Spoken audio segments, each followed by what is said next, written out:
vierde was de ene en de tweede van links de andere. Parachuters recreating the jump from World War II airplanes to mark D-Day's 80th anniversary. Good evening and welcome to ABC4 News here at 10 o'clock. I'm Sarah Murphy.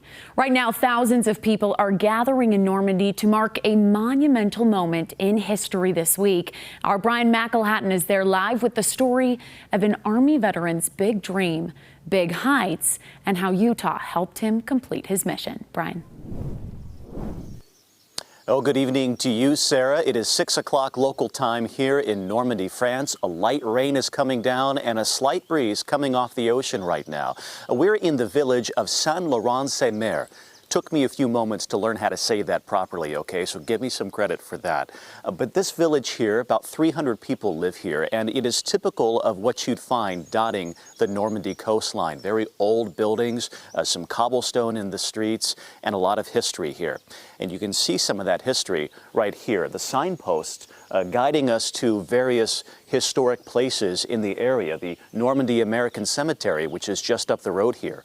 Omaha Beach, just a short walk down the road, and the Overlord Museum, one of the biggest World War II D-Day museums in the area. You'll also see the American flag behind me here, and that's something that we see a lot of around here. This feeling of gratitude toward the Americans and the other allies who swept through this village 80 years ago, liberating it from the Germans.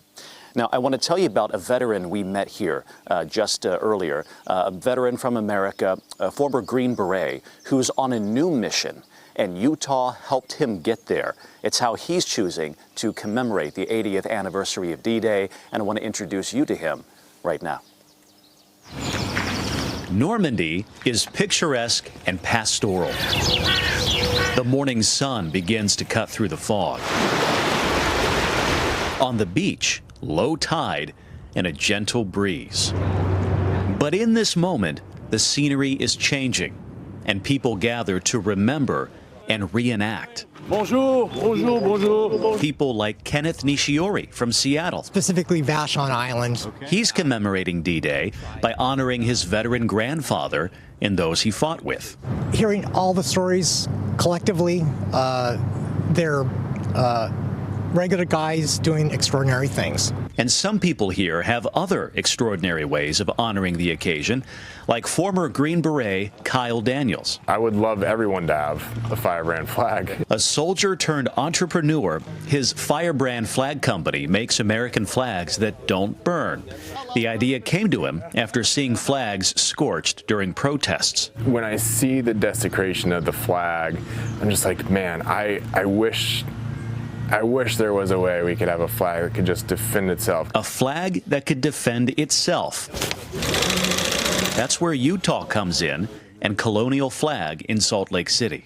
Kyle Daniels, who I'm working with, wanted to make this fireproof flag ever since he came back from Afghanistan. And so I was asked to work with him to help fulfill his entrepreneurial dream. So I came to him with an idea, and he's like, this has never been done before. If it could have been done, it would have. But never doesn't mean impossible.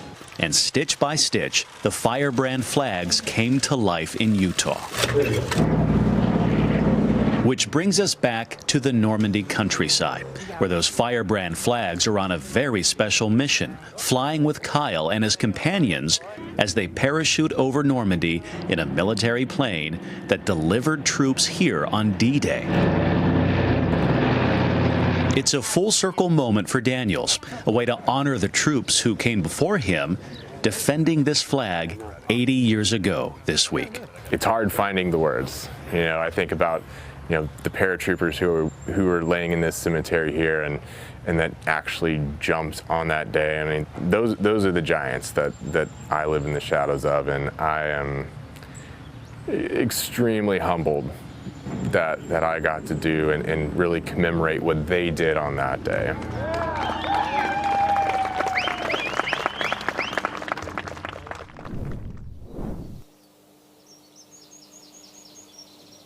Well, Kyle is here all week. He's jumping again later in the week. And something interesting to note here, he was joined by a lot of people in that plane. You saw them jumping out.